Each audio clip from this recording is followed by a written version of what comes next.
Hi friends, आज हम लोग बात करते हैं कम्युनिकेशन एरर की। ये कम्युनिकेशन एरर हमारे इन्वर्टर एयर कंडीशनर में आ सकता है। तो ध्यान से देखेंगे कि कौन कौन से स्टेप्स हम लोग अपनाएंगे जिससे कि कम्युनिकेशन एरर को हम लोग सॉल्व कर सकें आसानी से। तो हमारे साथ रहिएगा। चलिए आगे चलते हैं। यहाँ पे एक बेसिक हम इंफॉर्मेशन शेयर कर रहे हैं कि किन किन टॉपिक्स पे आगे बात होने वाली है। एक एक चीज़ दोस्तों पढ़ेंगे नहीं क्योंकि वक्त कम होता है, बहुत लंबा हम लोग वीडियो नहीं बना सकते हैं। अब जब कभी भी एरर आता है, ख़ासतौर से कम्युनिकेशन एरर, अलग अलग मॉडल्स में ये एरर EL01 हो सकता है, मे बी E6 हो सकता है, F6 हो सकता है, वो तो मॉडल टू मॉडल डिफ़र करता है। तो क्या होगा, या तो एरर दिखेगा तो हमारा AC एकदम बंद हो जाएगा, या एरर दिखता रहेगा लेकिन AC एक फिक्स स्पीड में चलता रहेगा। दोनों चीज़ें आ सकती हैं। अब हम कस्टमर से अगर बात कर रहे हैं फ़ोन पर तो हमें किन किन चीज़ों के बारे में उससे पूछना चाहिए ताकि हम पहले से माइंड मेकअप करके जाएं कि वहाँ पे क्या बेसिकली हमको चेक करना है। तो AC कब इंस्टॉलेशन हुआ, कहीं शिफ्टिंग तो नहीं हुई है, कूल कर रहा है कि नहीं कूल कर रहा है, मॉडल की डिटेल ज़रूर लें क्योंकि मॉडल टू मॉडल हमेशा डिफ़र करेगा। आपके घर में कोई बिजली की मरम्मत या कोई ऐसा चेंज तो नहीं हुआ है जिसकी वजह से हमारे एयर कंडीशनर में एरर दिख रहा है, खासतौर से कम्युनिकेशन एरर। ये वो पॉइंट्स हैं जिसे हमें चेक करना चाहिए। देखिए दोस्तों, कम्युनिकेशन एरर में आपकी जो सप्लाई आ रही है वो बहुत इंपॉर्टेंट रोल प्ले करती है। तो सारे कनेक्शन, सारी चीज़ें हम प्रॉपरली चेक करेंगे और हमारा अच्छा इंजीनियर वो है जो सिस्टमेटिक वे में चेक करता है। सिस्टमेटिक वे क्या? सबसे पहले बेसिक चीज़ें जैसे सप्लाई है, सेटिंग्स है, वायर के कनेक्शंस हैं, बेसिक चीज़ों से हम लोग आगे बढ़ेंगे। तो तीनों तरह की, चार तरह की प्रॉब्लम्स हो सकती हैं। इलेक्ट्रिकल हो सकती है, इलेक्ट्रॉनिक हो सकती है, मैकेनिकल कोई प्रॉब्लम हो सकती है, या किसी ने कोई चेंज ओवर किया है, कोई कनेक्शन में गलती कर दी है, कोई वायर डिस्कनेक्ट हो गया है। इस तरह की प्रॉब्लम्स हो सकती है। माइंड में रहना चाहिए ताकि हम सही चीज़ को डिटेक्ट कर सकें।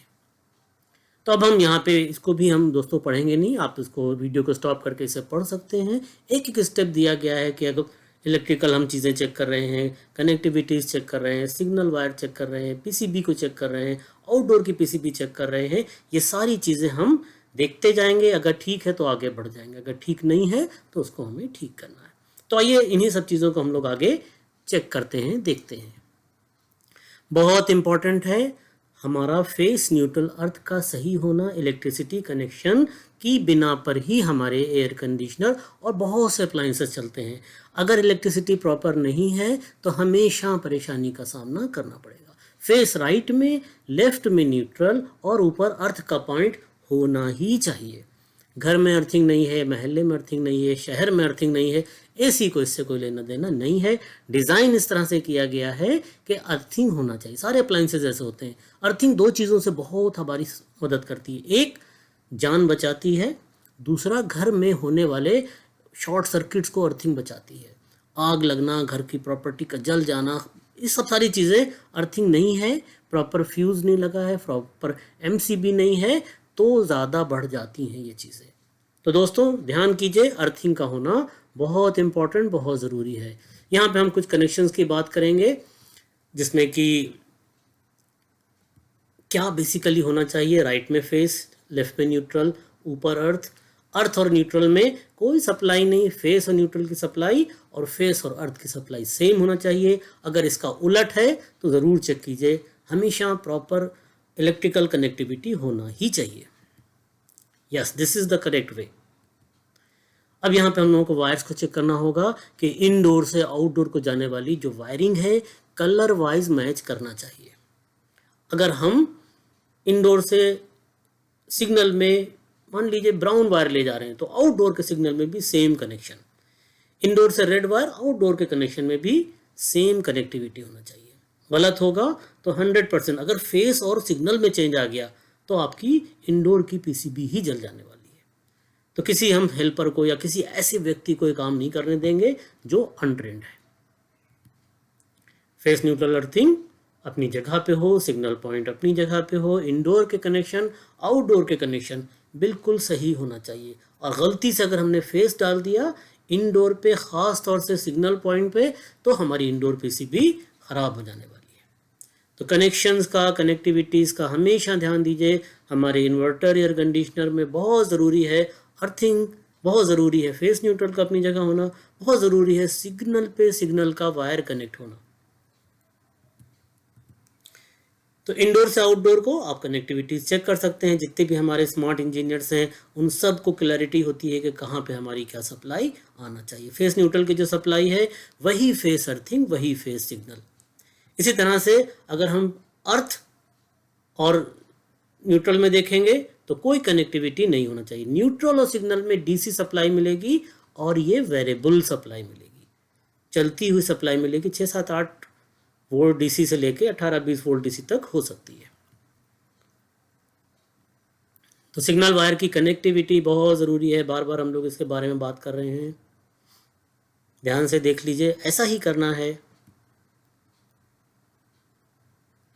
तो कनेक्शंस का ज़रा सी भी गलती फिर हमारा या तो पीसीबी जल जाएगा या फिर और कोई मेजर प्रॉब्लम आ सकती है। तो ध्यान से देखिएगा, हम लोग आगे चलते हैं। अक्सर हमारी मशीनों में इलेक्ट्रॉनिक एक्सपेंशन वाल्व लगा होता है। कई बार इलेक्ट्रॉनिक एक्सपेंशन वाल्व प्रॉपर काम नहीं कर रहा है, शॉर्ट हो गया है, तो भी एरर्स आने लगते हैं। ख़ास तौर से कम्युनिकेशन को डिस्टरबेंस होता है अगर हमारा इलेक्ट्रॉनिक एक्सपेंशन वाल्व जो कि 12 वोल्ट डीसी पे चलता है और कैपिलरी की जगह पे हम लोग इसको यूज़ कर रहे हैं। कई यूनिट्स में आता है ये, तो इसको भी हमें प्रॉपर चेक करना चाहिए। अगर बहुत वहाँ पे गंदगी हो गई है, शॉर्ट हो गया है ये, तो फिर ये कम्युनिकेशन में डिस्टरबेंस कर सकता है। क्या होता है, इसमें एक कॉइल होता है, अंदर एक लेड पड़ी रहती है, सोलेनॉइड वाल्व की तरह से काम करता है। जब इसमें सप्लाई जाती है रिक्वायरमेंट के हिसाब से ये कैपिलरी की तरह से काम करता है, रेफ्रिजरेंट के फ्लो को मेंटेन करता है। जितनी ज़रूरत होती है उतना फ्लो हमारे इवेपोरेटर में ये फॉरवर्ड करता है। तो इसकी टेस्टिंग भी बहुत सिंपल है। इसका जो मेन कनेक्टर है उससे अगर हम इसके डिफरेंट पॉइंट्स को चेक करेंगे, अगर वहाँ पे हम अपने मीटर को मेगा ओम पे कर लेंगे, ज़रा सी भी कनेक्टिविटी दिखती है, दैट मीन्स हमारा EEV वाल्व जो है वो अर्थ कर गया है। इसी तरह से हम इसके डिफरेंट वाइंडिंग्स के बीच में भी सप्लाई चेक कर सकते हैं। नॉर्मली 48-50 ओम्स के आसपास रेजिस्टेंस दिखता है तो हम अपने मीटर को ओम्स पे करेंगे, 200 ओम पे करेंगे। और अगर आपका मीटर ऑटो है तो फिर कोई फिक्र नहीं, किलो ओम होगा तो किलो ओम बताएगा, मेगा ओम होगा तो मेगा ओम बताएगा, ओम्स होगा तो ओम्स बताएगा। तो हम सारे वायर्स में एक के बाद एक चेक कर सकते हैं कि कहीं पे भी कोई शॉर्ट तो नहीं है। 1, 2, 3 ओम बता रहा मीन शॉर्ट हो गया है, OL बता रहा मीन्स ओपन हो गया है, ग्राउंड बता रहा है तो फिर मेगा ओम में हमको डिफ्लेक्शन दिखने वाला है। इसी तरह से आउटडोर का फैन मोटर भी दोस्तों अगर ग्राउंड हो गया है तो वो भी कॉज बन सकता है हमारे E6 एरर का। तो ज़रूर चेक कीजिए आउटडोर का मोटर। डीसी मोटर है तो हमको उसके सारे कनेक्टिविटी पता होना चाहिए। हम रेजिस्टेंस चेक करेंगे, सेम कॉमन पॉइंट होगा, उसके साथ सारा रेजिस्टेंस, ग्राउंड सब चेक कर लेंगे। अगर हमको सब कुछ परफेक्ट मिलता है तो फिर हम दूसरी चीज़ों को भी चेक करेंगे।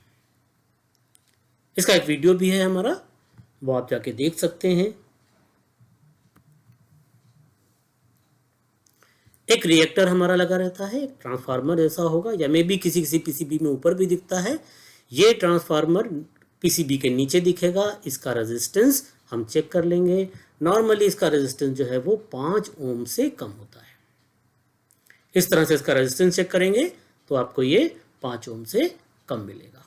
1.6, 1.8, 2, 2.5 इस तरह से मिलेगा। ओम्स की बात कर रहे हैं तो इसका रेजिस्टेंस 5 ओम से कम मिलेगा।